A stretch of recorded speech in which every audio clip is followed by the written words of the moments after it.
a saída tinha que ser a regulamentação do consumo, do uso de todas as hoje denominadas drogas ilícitas. Importar maconha, extrato de maconha de outro país é uma coisa que importar mandioca para fazer tapioca, como diz o neurocientista Siddhartha Ribeiro.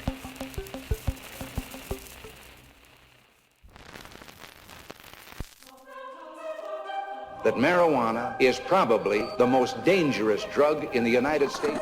E eu acho que essas campanhas antidrogas são muito ineficientes. Regulação de um mercado que já existe. Regulação. Trata de ver se o caso da maconha pode ser regulada, em vez de ser simplesmente proibida. Herb is a plant. I mean, herbs are good for everything. Gilberto Gil declarou que, entre aspas, gostava da maconha. Olá, olá! Eu sou a Anitta Crepe e você está ouvindo o Cannabis Hoje Pode, o podcast que te conta os avanços da cannabis e dos psicodélicos com contexto e análise, gerando debates guiados pelos maiores especialistas no assunto. A terceira temporada do Cannabis Hoje Pode tem o apoio de Unileia, USA Hemp, TreeStar, Bliss, Let's Indoor, NetSeeds, Aleda e Gorilla. Essas marcas reconhecem o valor da comunicação responsável e do jornalismo de qualidade para apontar os caminhos do setor com informação e análise para normalizar o que um dia foi tabu. Fica aqui comigo que eu já volto.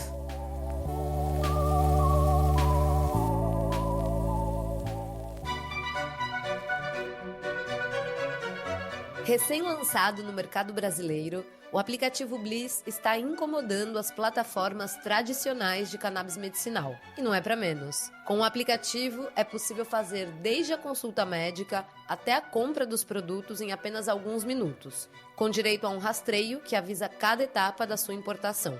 Em menos de 6 meses, mais de 50 mil pessoas já baixaram o aplicativo da Bliss, que está virando conversa e crescendo no boca a boca. Se você também ficou curioso sobre como funciona o que estão chamando por aí de Spotify da cannabis, é só baixar agora no seu celular. A Bliss é o único aplicativo do mundo aprovado pela Apple Store e Google Play a oferecer da consulta à compra de cannabis medicinal em um único lugar. Para saber mais, acesse appbliss.com.br. Chegamos ao 50º episódio do Cannabis Hoje Pode e, como não podia deixar de ser, tá bem especial. Inclusive porque tratamos de um assunto quentíssimo que você vai precisar encarar no próximo domingo: eleições e maconha.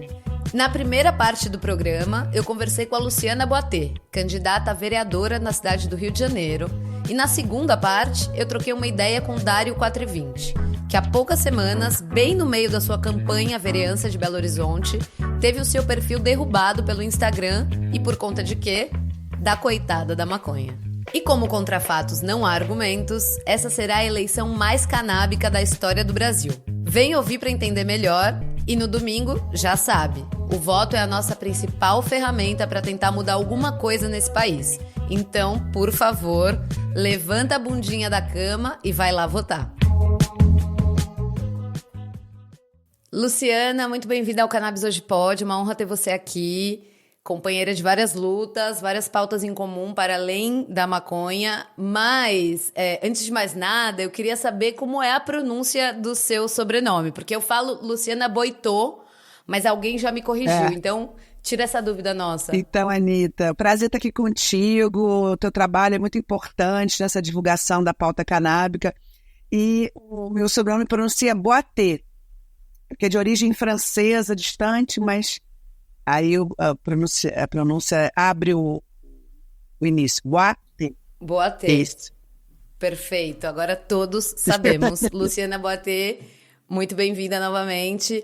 Então, Luciana, você já é vereadora e está disputando a reeleição do Rio, ainda na Assembleia. Então, eu queria que você contasse pra gente um pouco o que um vereador pode fazer pela causa canábica, ou seja, na prática, o que está sob a alçada dos vereadores? Criar um projeto de lei municipal com que tipo de abrangência? Como é que atuam as forças das assembleias nesse sentido? A competência municipal nessa pauta, A competência municipal, de forma geral, ela é complementar, ou seja, ela pode complementar competências de outras instâncias. A pauta da criminalização, né, do usuário, é da lei federal. A lei de drogas ela é federal. Eu não consigo alterar essa lei de drogas aqui no município. Mas, originalmente, no município do Rio de Janeiro foi onde surgiu a primeira lei proibicionista do Brasil, quiçá do mundo, né? Que foi em 1840, que quando uma portaria municipal criou um procedimento para criminalizar usuários, né, do pito de pango, como se chamava na época. Mas aí a gente tem feito um trabalho que é um trabalho de sensibilização em relação a questões da maconha medicinal, que é o que está na competência mais específica do município. Então, veja, uma das maiores questões que decorre da própria proibição é a falta de acesso, né, aos usos medicinais e terapêuticos da cannabis, que ficaram durante muitos anos interditados, mesmo, e eu tenho falado isso há muitos anos, mesmo que nunca houve uma proibição do medicinal. Mas quando a gente, quando o proibicionismo se instaura como um sistema, né, como um modelo no mundo todo, essa parte medicinal acabou sendo afetada por estigma, por essa lógica mesmo perversa que demoniza o consumo, né, de psicoativos. Então, o que a gente tem feito, isso aconteceu também na Assembleia Legislativa do Estado do Rio. O deputado Carlos Mink aprovou uma lei de acesso à cannabis medicinal. No município, eu já protocolei esse projeto está com dificuldade de andar, e o que a gente pretende é ter uma política de cannabis medicinal para o município, o que significa que o município possa ter um formato, uma política pública para adquirir, né, óleo e outros itens elaborados à base de maconha para disponibilizar no SUS, no Sistema Único de Saúde, e, portanto, que qualquer pessoa, desde que vá no atendimento básico até num hospital, possa ter esse fornecimento do óleo ou do medicamento na forma que ele estiver, né, constituído. Tem sido uma luta, porque há muito conservadorismo, tive alguns enfrentamentos e debates, a gente até hoje não conseguiu aprovar, ele já chegou a ser declarado inconstitucional, então tem disputas internas que a gente está fazendo. Mas a gente procura, né, insistir e ter estratégias, porque não pode ser só uma estratégia de bater boca, porque a maioria é conservadora. Então, eu procurei criar uma comissão, se eu não estou enganada, é a primeira comissão já criada, uma comissão especial de pesquisas e estudos sobre cannabis medicinal, e que a gente conseguiu criar essa comissão. Já foi um avanço, porque eles poderiam bloquear. E aí a gente criou essa comissão, e essa comissão fez audiências públicas, eu visitei associações canábicas, a gente foi estive com o secretário municipal de saúde. Então, com essa comissão, que é formada por 3 vereadores, a gente conseguiu abrir um debate informado, e a gente elaborou um relatório para justamente poder nos ajudar a avançar na legislação. Aí, por meio do resultado dessa comissão, a gente apresentou outros projetos de lei, além desse de fornecimento de maconha no SUS. O segundo projeto foi um projeto para garantir a formação de profissionais no SUS capazes de receitar, né, a cannabis, porque esse é outro problema, tem poucos médicos no sistema que consigam receitar. E o outro foi trazido pela Bruna, né, a querida Bruna, que é uma companheira de luta também, farmacêutica, que ela teve o filho internado, o filho fazia uso de óleo, e no hospital não deixaram ela fornecer, ela teve que arranjar, teve que questionar, porque não deixavam ela trazer o medicamento do filho, que era o óleo, para dentro do hospital. Então a gente protocolou também um projeto para garantir que o paciente que esteja fazendo uso do óleo de cannabis possa ter acesso ao medicamento. E o quarto projeto que a gente protocolou é a criação de um fundo municipal para pesquisas e avanços na cannabis medicinal. Esse também está sendo super questionado internamente, está numa disputa, que a ideia é ter um fundo que pudesse receber, né, valores para financiar pesquisas, financiar toda essa política de cannabis no SUS. Não tem sido fácil, mas a gente está procurando exatamente buscar, né, estratégias jurídico-políticas para avançar nessa pauta, embora, como eu já tinha dito, né, ela não é municipal. Mas a gente segue também, por meio do nossa mandata na vereança, com a pauta da legalização, né? No sentido pedagógico, no sentido de campanhas. O nosso material de campanha, ele é um folhetim pequeno que a gente vai distribuindo, vai fazendo campanha e vai procurando informar as pessoas sobre a guerra às drogas, sobre o racismo, sobre a necessidade de cannabis no SUS, mas também do desencarceramento. Então, a gente acha que a política também tem o seu aspecto pedagógico, ainda que não seja da nossa competência. Totalmente. E então, nesses santinhos que você tem a maconha ali, tem a cannabis como protagonista dessa informação? E o panfletinho é exatamente essa pergunta que você me fez. O que faz uma vereadora de Proíba? A gente explica. Assim, em São Paulo a gente já tem, né, o projeto do Caio França na esfera estadual e tal, que, enquanto você me falava dos planos para o Rio de Janeiro, eu sinto que tem ali uma similitude, né? Até na questão desses fundos para desenvolvimento de projetos de cannabis e tal.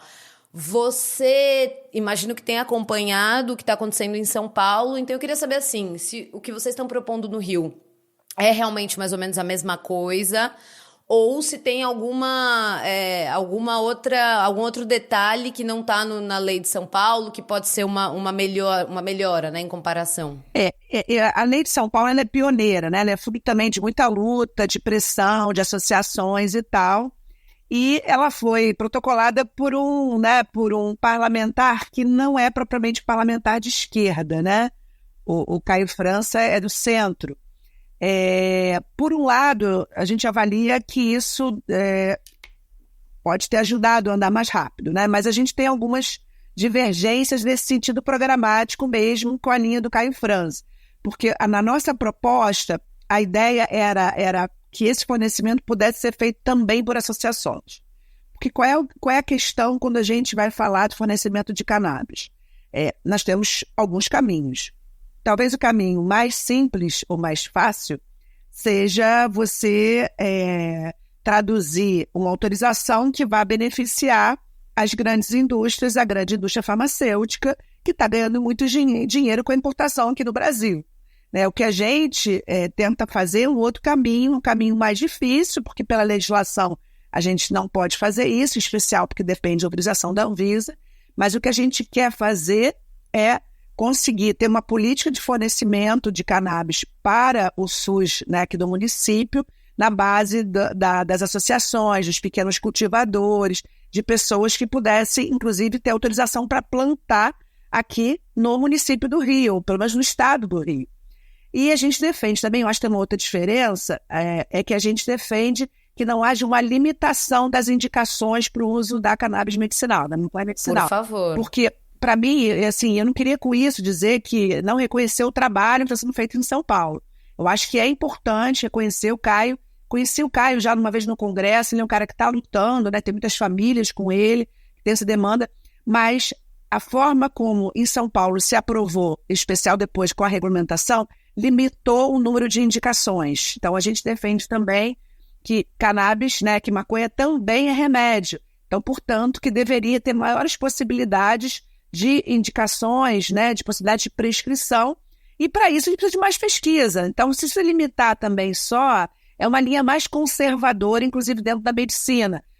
O nosso objetivo com a nossa lei aqui é provocar um debate mais profundo e, com a reeleição, a gente espera ter mais tempo para poder avançar de onde a gente do que a gente fez até agora. E eu entendo que é um debate da Câmara Municipal do Rio com a sociedade, um debate com os profissionais, com os pesquisadores, para a gente poder mudar essa mente, assim, que, na verdade, a maior contradição é que esse projeto do Caio França foi aprovado pelo Tarcísio de São Paulo, que é super mega conservador, que só assinou, que parece que tinha um parente que precisava do medicamento.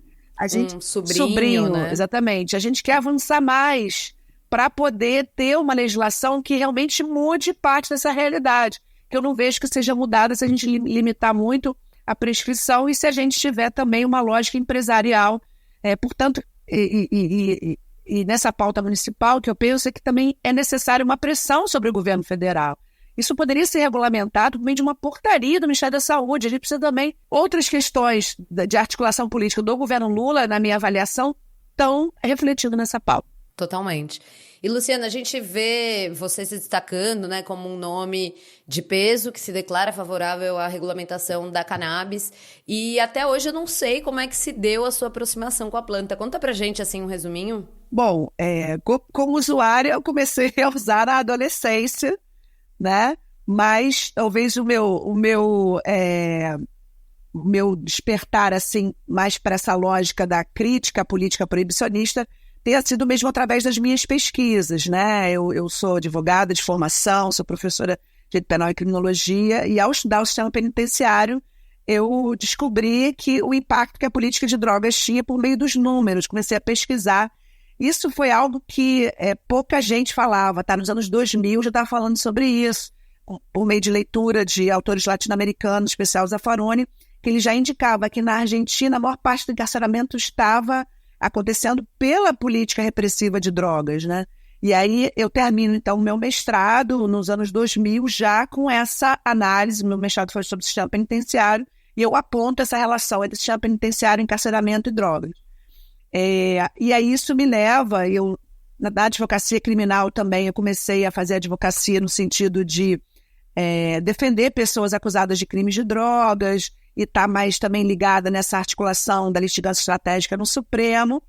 E eu, em 2003, eu entro no doutorado na USP, eu escrevo uma tese de doutorado analisando os modelos internacionais de controle de drogas, a lei brasileira, e eu defendo a legalização dessa tese de doutorado, que foi aprovada até numa faculdade conservadora, que é a USP, né? A faculdade aí da USP, as pessoas falavam, você vai defender a legalização no seu doutorado, eles podem te reprovar. Eu falei, vou defender, e eu tenho muito orgulho da minha tese, que eu vou defendendo com todos os argumentos que eu consegui levantar, que a saída tinha que ser a regulamentação do consumo, do uso de todas as hoje denominadas drogas ilícitas. E conta um pouquinho, então, assim, né, com base até nesse seu estudo, como seria a legalização ideal para você? Bom, em primeiro lugar, eu acho que é importante dizer que a legalização ela tem que ser uma experiência coletiva, né? Ela tem que ser fruto de um processo coletivo, porque não tem, nem eu como acadêmica, nem ninguém vai ter uma fórmula mágica, mas ela precisa também ser dialogada com a sociedade e ela não pode ser importada, né? O proibicionismo, ele é uma lógica de massificação, de implementação de um modelo que vai de cima para baixo. Eu defendo que a regulamentação, que a legalização tem que ser feita de baixo para cima, ou seja,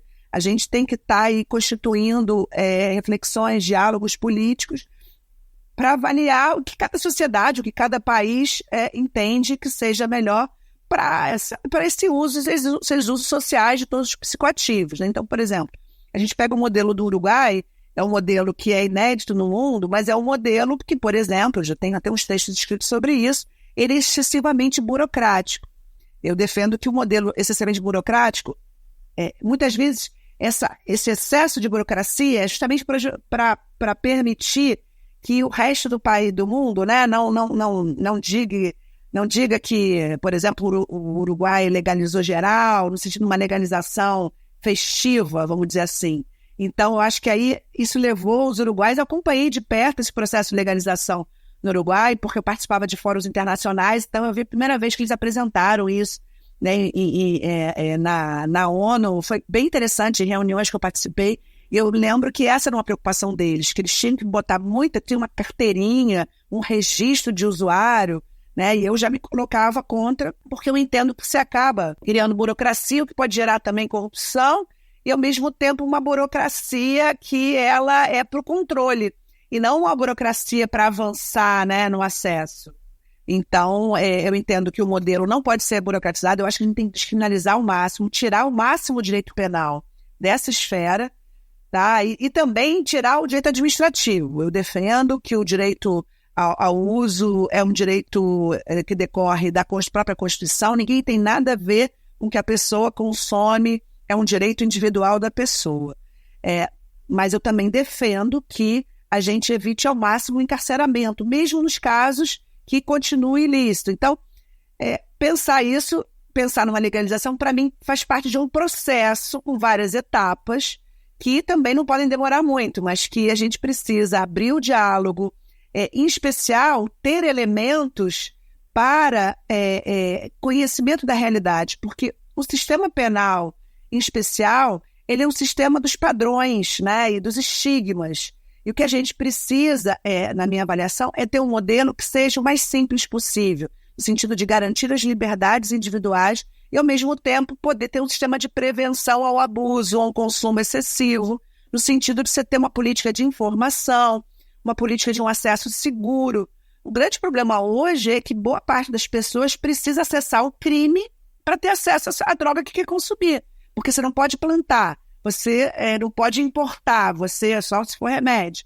E aí você acaba, com a própria política, criando criminalização e criando uma política que não vai dar bons resultados. Então, acho que analisar a experiência de Portugal também, da descriminalização do usuário, estudar a experiência do Uruguai. Na verdade, eu comecei a fazer esses estudos, aí acabou que com essa minha vinda para a política, eu parei um pouco as minhas pesquisas.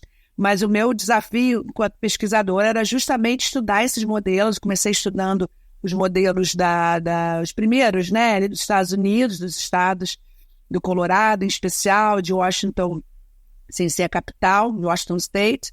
E eu acho que a gente precisa também ter investimento em políticas públicas, em pesquisa, para até poder fazer esse debate dos modelos. Mas tem que ser um debate de uma legalização, de uma regulamentação, fora do paradigma proibicionista, porque senão a gente recai nas mesmas lógicas e que não vão avançar, só vão manter um sistema que se retroalimenta, né? Seja de limitações, seja de interdições, e seja muitas vezes o que a gente vai ter é um acesso a uma droga que é de péssima qualidade também. Então tem que pensar, inclusive, eu acho que tinha que ter uma Anvisa controlando a qualidade da maconha que é consumida. A gente tinha que evoluir para isso. Com certeza. Né? E de outras substâncias também, né? Com certeza. Não, porque é isso, né? O que tem de mais perigoso na maconha é o fato dela ser proibida, né? Tanto para a saúde quanto para a nossa segurança, etc. E, Luciana, você já foi vice-candidata do Freixo, deve saber que ele declarava antes apoio à legalização da maconha e depois, num debate no SBT, não me lembro exatamente em que ano, 2017, 2018 talvez, se posicionou contra, dizendo que havia repensado sobre a maturidade da sociedade para lidar com o tema drogas, etc. E mais recentemente também o Boulos, né, recuou de um posicionamento que ele tinha feito anteriormente. Então eu queria saber quais os motivos você considera que são capazes de fazer um político voltar atrás nesse apoio público à regulamentação das substâncias? Bom, em primeiro lugar, esse é um tema tabu na política, né? A gente lá em 2016, quando eu fui vice do Freixo, ele inclusive tem uma cena de um debate que ele fala, né, que eu era vice dele, que ele era... Isso para a gente foi um grande avanço. Infelizmente, o que a gente vê na política é que nesses momentos de maior conservadorismo, os políticos tendem a querer modular seu discurso com medo de perder votos ou com medo hoje, né, das fake news da extrema-direita. Você reparou que o Marçal, né, foi falar que o Boulos era cheirador de cocaína, etc. Então, tem esse receio mesmo, especial em campanhas majoritárias. Mesmo em campanha proporcional, teve gente que falou assim, mas como assim? Você quer ser eleita defendendo a legalização da maconha e do aborto? Eu falei, sim. Essa é a minha luta, eu não vou entrar na política e mudar de posição, né? Mas quando é majoritária, tem sempre muita pressão. Mas eu discordo dessa tática, inclusive para a majoritária, porque aqui no pessoal do Rio, nós só chegamos ao segundo turno, eu sou uma das poucas, talvez hoje eu sou a única política do pessoal que chegou ao segundo turno aqui no Rio de Janeiro, porque antes nunca tínhamos chegado. E nós fizemos uma campanha à esquerda lá em 2016 e chegamos ao segundo turno. Então, eu entendo que é papel da política também essa pedagogia, essa transformação. Se já disser que mudou de ideia, você perde até o próprio espaço de debate. Então, isso é muito ruim. Eu estou na política para mudar a realidade, não para maquiar a minha posição pessoal ou maquiar a realidade. Eu acho que perde a política. E o Freixo, ele já tem recuado em algumas pautas. Eu lamento, ele saiu do PSOL, ele foi para o PSB, depois ele foi para o PT. Ele está aí numa guinada, está tentando se encontrar aí novamente na política. E eu acho que essa nova persona dele, ele colocou mais conservador, né? Mas ele tem todos os elementos. O Freixo sempre foi um aliado muito muito importante nessa política, né? Quando ele mesmo me escolhe para vice, é o que eu digo, vocês têm certeza que vocês estão me escolhendo? Porque eu não vou mudar de posição, entendeu? Então, eu acho que ele está mudando o rumo, mas eu, assim, sempre que eu encontro com ele, eu reforço. E o Boulos, eu espero também ter essa oportunidade de dialogar internamente no partido. Nós temos uma posição programática partidária, tá certo? Em tese, não poderia defender, ninguém poderia defender uma posição política diferente, porque essa é a nossa posição partidária, já aprovada em Congresso, fruto de muita reflexão. O PSOL é o partido anti-proíba. Nós temos um setorial anti-proíba, tem uma construção coletiva interna muito potente, que eu tenho muito orgulho de estar no PSOL, por isso também, e eu acho que a política a gente precisa avançar. Agora, são tempos difíceis, né? Aí tudo que você tenta mudar, a pessoa fala, não, temos que combater o fascismo. E aí você meio que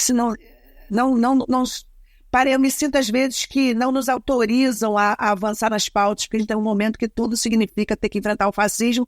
Aí qualquer outra pauta que você traga, você está prestando um desserviço à luta, mas a gente vai derrotar o fascismo e eu não vou mudar a minha posição, apesar, né, dos companheiros, eu espero convencê-los a eles mudarem de posição. Muito feliz de te ouvir e saber que você tá com essa causa da cannabis ainda por muito tempo, né? Acho que talvez vai te acompanhar aí por toda a sua trajetória. Espero que sim. E, Luciana, já chegando aqui nos finalmente, a gente tem o costume de pedir uma indicação. Então, no Cannabis Indica, a gente quer uma indicação de conteúdo ou de pessoa para seguir. Pode ser no LinkedIn, pode ser nas redes sociais, no Instagram. Mas alguém assim, ou conteúdo que você realmente gosta relacionado ao cannabis? Então, vou indicar um documentário que é de um querido amigo, Mike Niven, que foi o Cortina de Fumaça, que é lá de 2009, se eu não estou enganada, que foi um filme que eu fiz parte e que tem grandes figuras que eu acho que tem que assistir esse documentário. Todo mundo que aparece ali, vocês têm que seguir, porque ali tem o Orlando Zacconi, tem o Siddhartha, tem o Emílio Figueiredo, tem muita gente. É um documentário que ele mapeou a cena, né, do ativismo anti-proíba da época, entrevistou todo mundo. Eu era uma jovenzinha na época e a gente, depois, a partir daquele filme, eu até conheci pessoalmente pessoas que eu não conhecia por meio do filme, né? Eu digo até pro McNeil, ele tinha que fazer 15 anos depois, Cortina de Fumaça 2, porque para ver o que mudou. Para mim, aquele documentário ele é muito marcante porque ele provoca, né, essas novas ideias, tem entrevistas internacionais, e eu acho que o Siddhartha hoje representa, você falou, uma pessoa, né? O Siddhartha Ribeiro, professor da Federal do Rio Grande do Norte, um ativista, um grande acadêmico, né?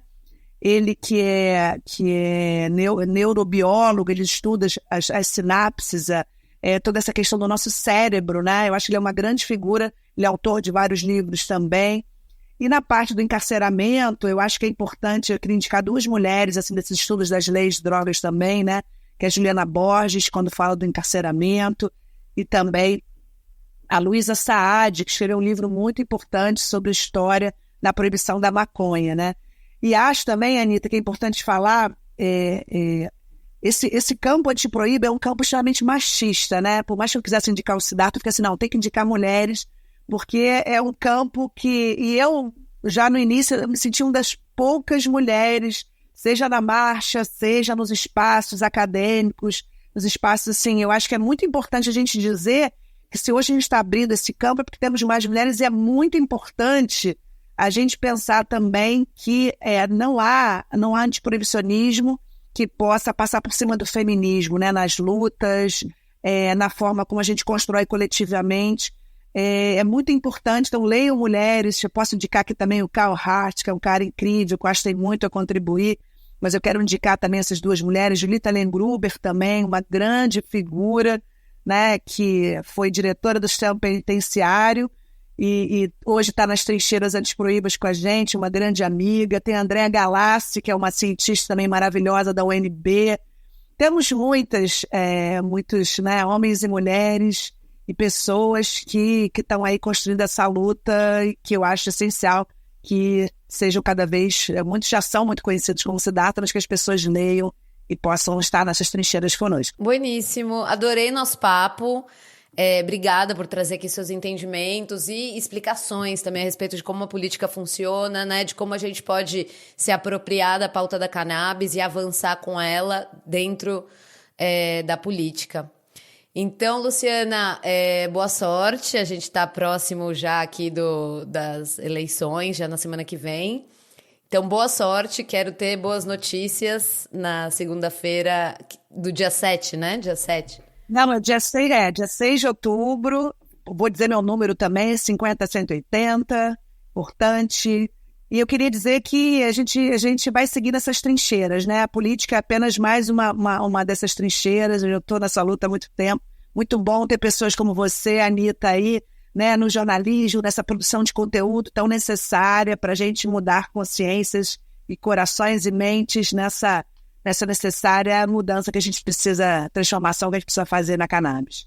Obrigada e prazer estar com todos vocês aqui. Valeu, tamo junto, Luciana.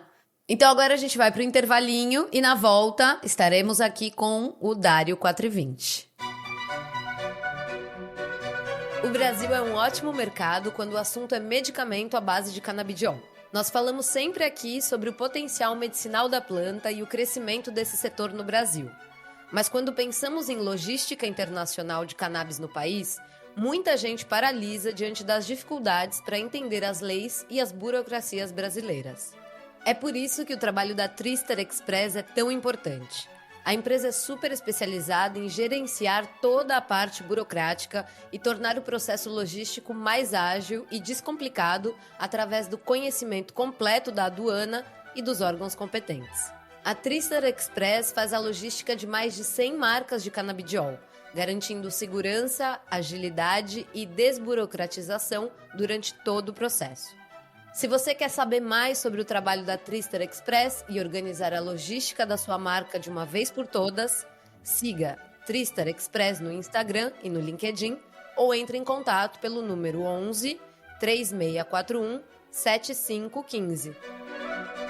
Dário 420, que prazer ter você aqui com a gente no Cannabis hoje. Eu, pessoalmente, sou fã da sua pessoa, de como você se expressa e das coisas que passam pela sua cabeça. Então, estou muito feliz. Bem-vindo ao Cannabis Hoje Pode. E, Dário, eu queria começar... você faz parte da Ganja Coletiva, que é um coletivo de candidaturas independentes que se apoiam mutuamente. Então, eu queria saber, conta pra gente, o que motivou a opção de manter a Ganja Coletiva um grupo para candidatos do PSOL apenas, né? E queria saber se vocês pensam em rever isso no futuro, de repente, para incluir mais candidatos pró-maconha. Um prazer enorme, Anitta, estar aqui com você, com o pessoal do Cannabis hoje, assim. E a Ganja Coletiva é resultado assim, de uma relação histórica dos candidatos canábicos no Brasil, né, desde 2016, que já tinha uma candidatura histórica, assim, que é o André Barros, no Rio de Janeiro, e a expansão dessas candidaturas foi gradativamente tendo uma comunicação. E esse ano a gente resolveu assim, se agrupar. Temos também o colega Sodré, que é da Rede Sustentabilidade lá em Florianópolis, é o único que fora dessas candidaturas do PSOL. Mas é uma construção assim, política que expandiu esse ano. Necessariamente ela tomou essa decisão assim, por uma certa construção de redes de confiança, mas acredito que depois das eleições pode tomar uma confluência maior, assim, né? Necessariamente, porque também se relaciona com outros movimentos nacionais, né, da cannabis. Aliás, falando em outros movimentos da cannabis, você faz parte não só da Ganja Coletiva, como também da Bancada da Cannabis, né? 2 iniciativas que têm o objetivo de agregar políticos em prol da planta. Então, como é que você enxerga o caminho para ampliação dessas iniciativas, né? E qual é a estratégia mais efetiva, para tirar do armário aqueles candidatos que têm medo de perder voto ainda, e 2, para agregar políticos de diferentes partidos? Para mim, assim, é uma alegria muito grande a expansão da pauta nos últimos 10 anos e o crescimento, sobretudo, da maconha medicinal no Brasil, não só tendo assim, um número expressivo de usuários, pessoas engajados em luta ou mesmo associados a instituições. Isso ajudou muito. E os parlamentares vieram se colocando com mais afinco, assim, mesmo não tendo a pauta central da legalização da maconha, mas se colocando num diálogo, porque está ligado com lutas ligadas ao desencarceramento, às lutas por políticas reparatórias no Brasil e mesmo da expansão do agronegócio, do cânhamo industrial, também tem várias vertentes. Então, eu vejo assim, com uma certa naturalidade essa expansão dessas pessoas que apoiam, discutindo mais seriamente, com mais argumentos científicos, mais diálogo com a comunidade científica, porque o Brasil não só precisa de legalizar plantio e extração, mas como também uma série de outras coisas que levam o Brasil a ter efetivamente geração de imposto, sabe? A partir disso. É um negócio que não pode ficar parado no agro, sabe? Assim, que não gera imposto, né? Uma mercadoria para exportação como é o petróleo. Isso não gera imposto significativo, não gera emprego, não gera dinheiro para poder fazer políticas reparatórias. E, Dário, eu tenho a sensação de que essa é uma eleição histórica e principalmente por conta dessa iniciativa da Ganja Coletiva.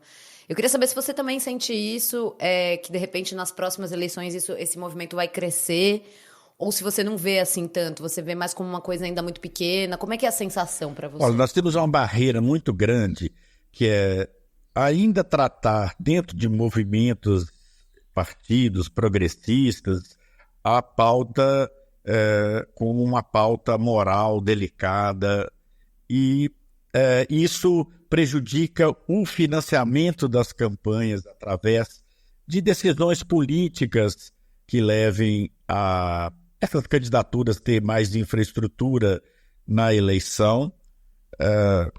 É o jogo eleitoral brasileiro, mas eu vejo com muita esperança essa expansão, sabe?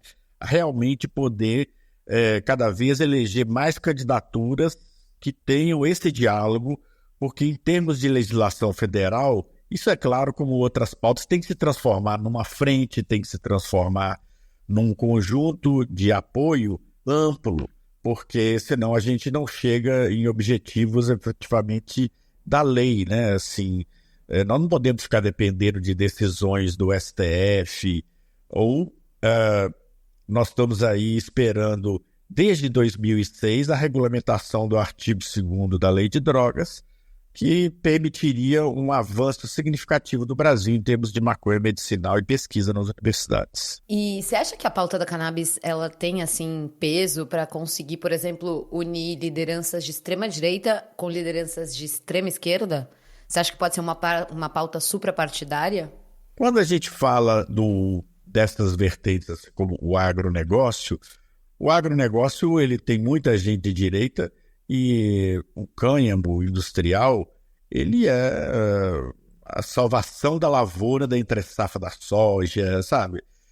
Eles querem esse tipo de mercado que beneficia só o produtor, porque uma matéria ligada à exportação beneficia muito quem produz, não o país que produz ou as populações que trabalham para isso.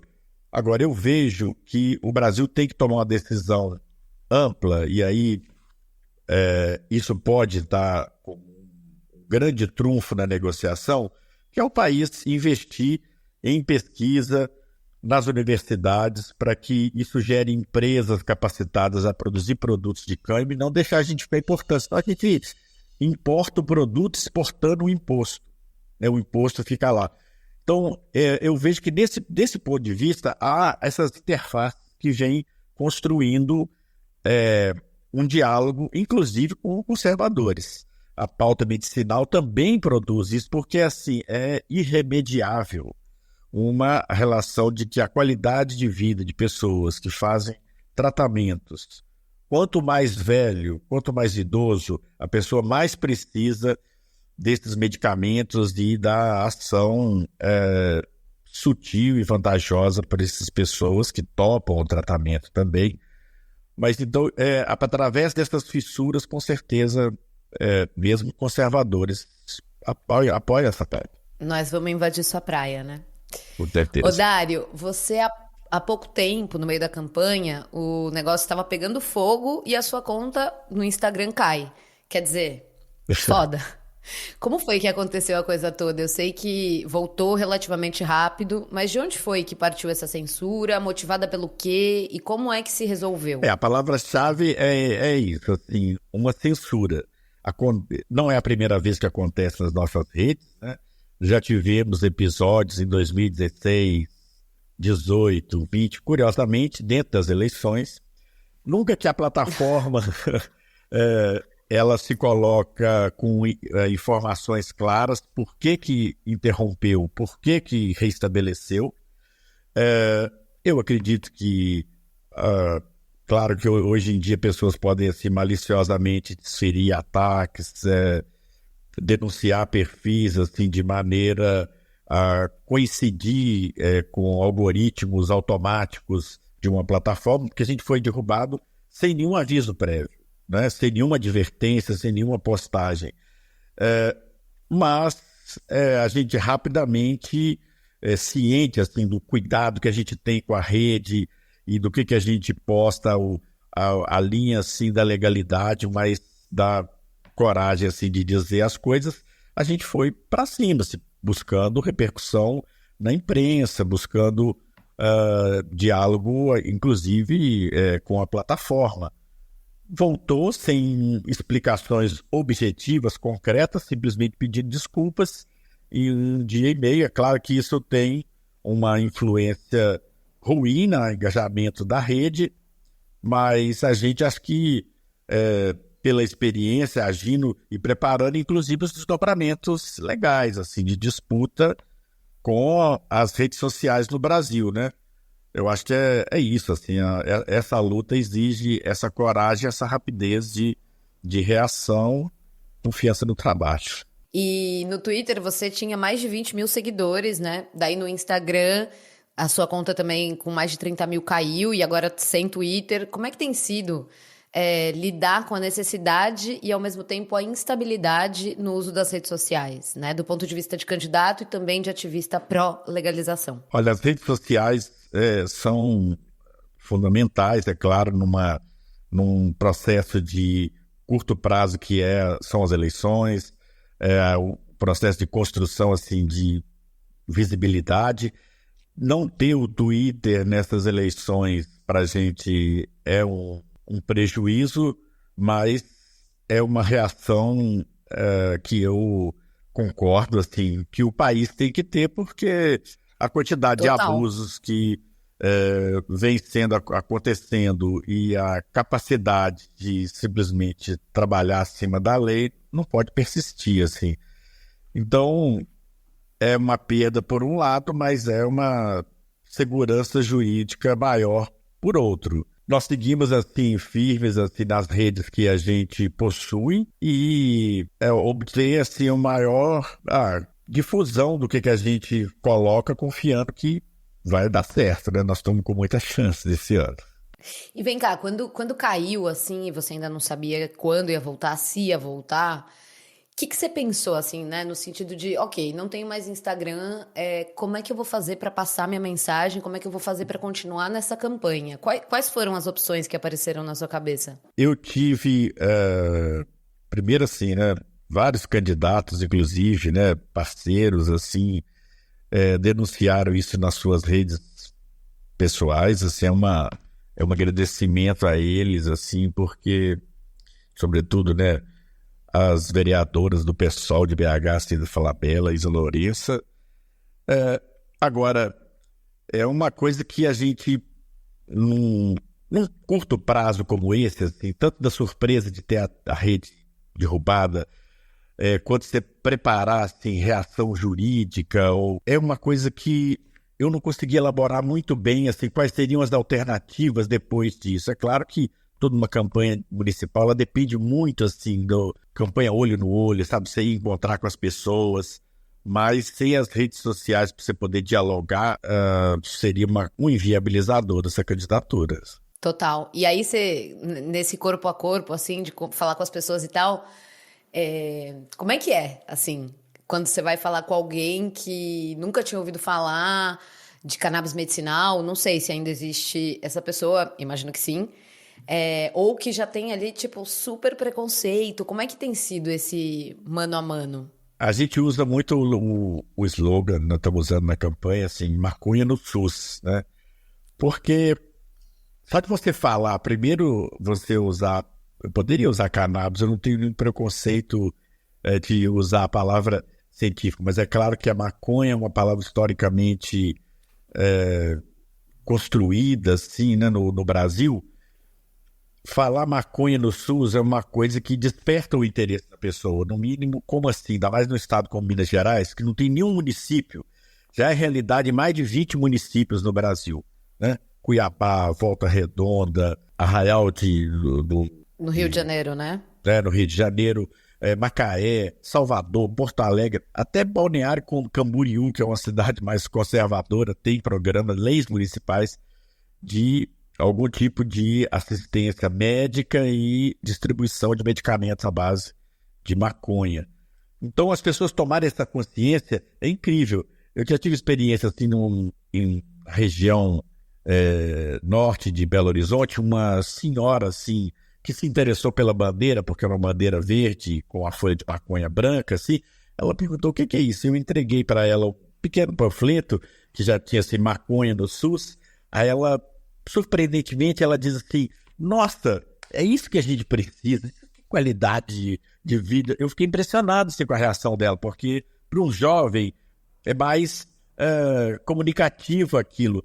Então é surpreendente que as pessoas já têm um enraizamento dessa informação de que ela topa um tratamento com um fitoterápico desse porque, sabe, conseguiu fazer uma conexão com outras uso de plantas assim na saúde, sabe?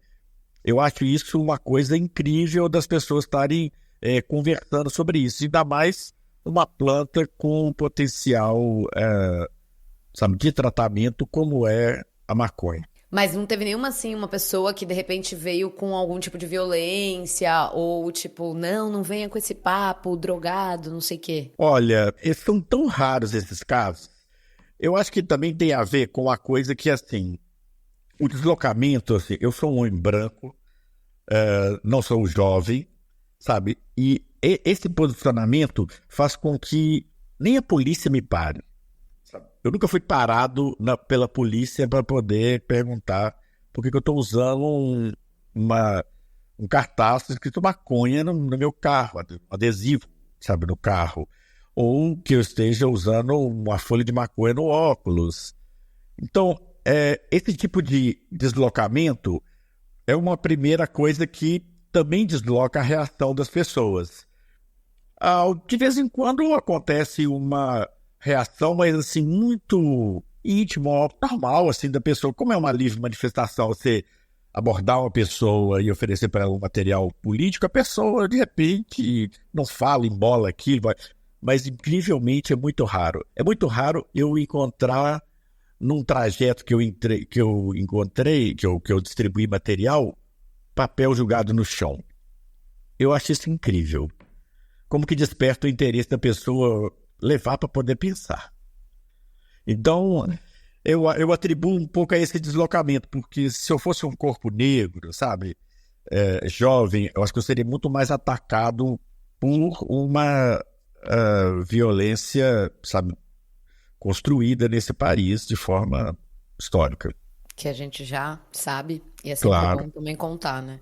Exato. E, Dário, conta pra gente, então, qual que é a sua legalização ideal, né, pro contexto brasileiro? Olha, a legalização, ela é um processo de muitas etapas, né?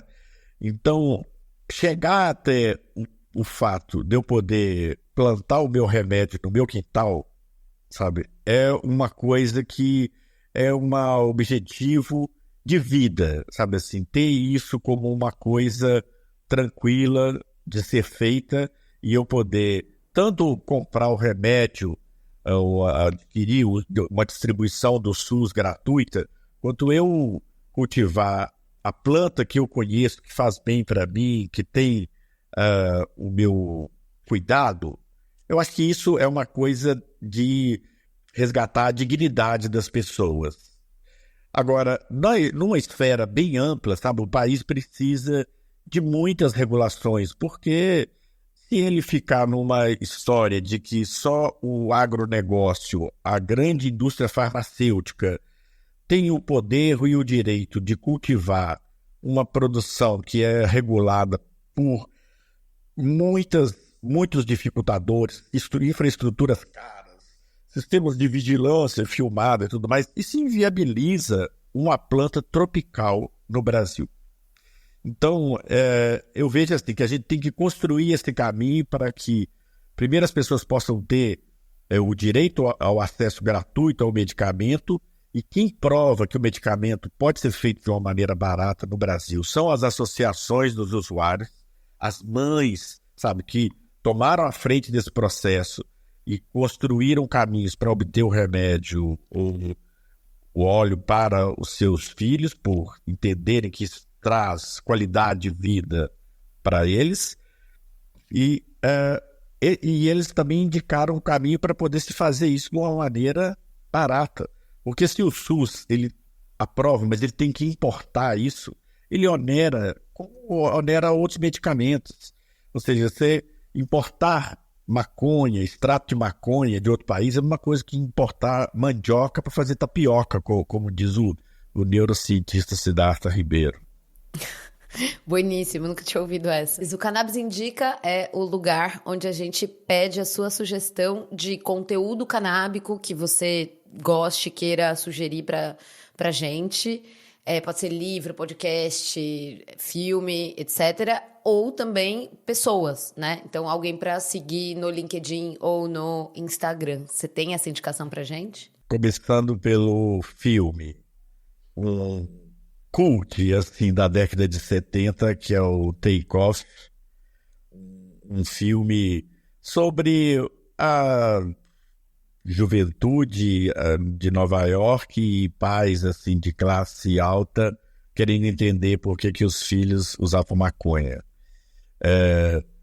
O autor, o diretor é o Milos, eu esqueci o sobrenome dele, mas ele é um oriundo, assim, do leste europeu.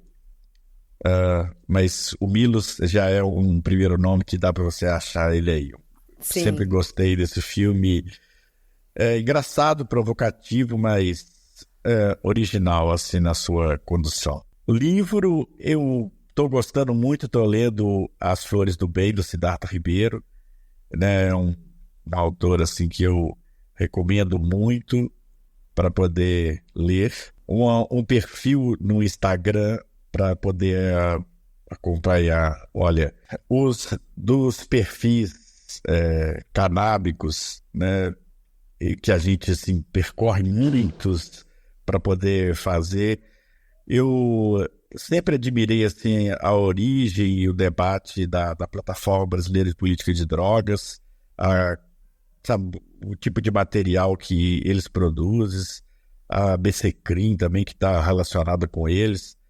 Eu sempre gostei muito dessa capacidade deles de organizar assuntos e propor.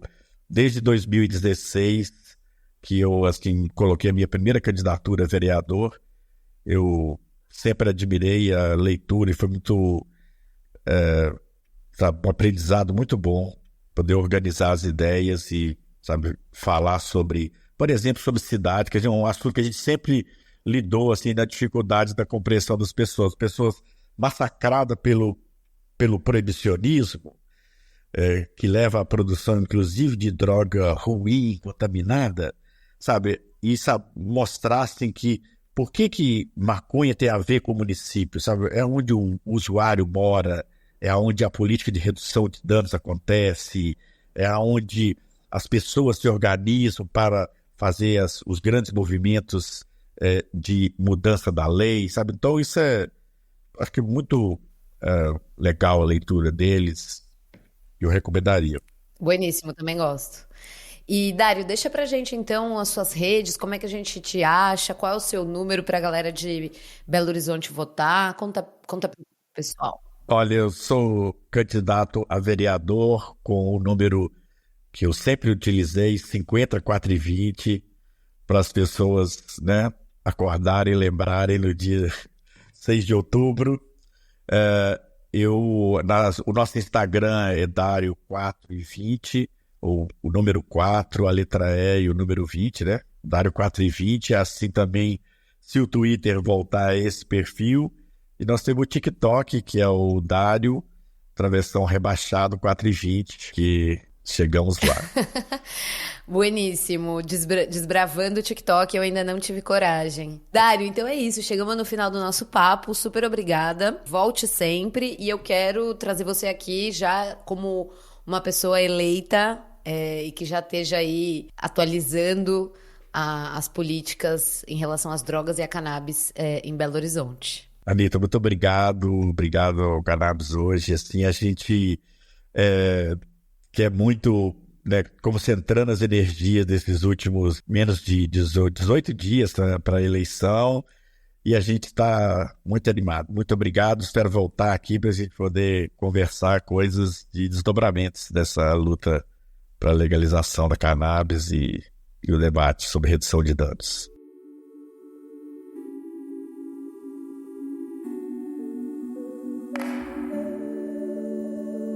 Graças a você que ficou com a gente aqui até agora. Se você gostou do papo, deixa um like, uma estrelinha, um comentário, enfim, vai depender da plataforma que você está ouvindo o Cannabis Hoje Pode.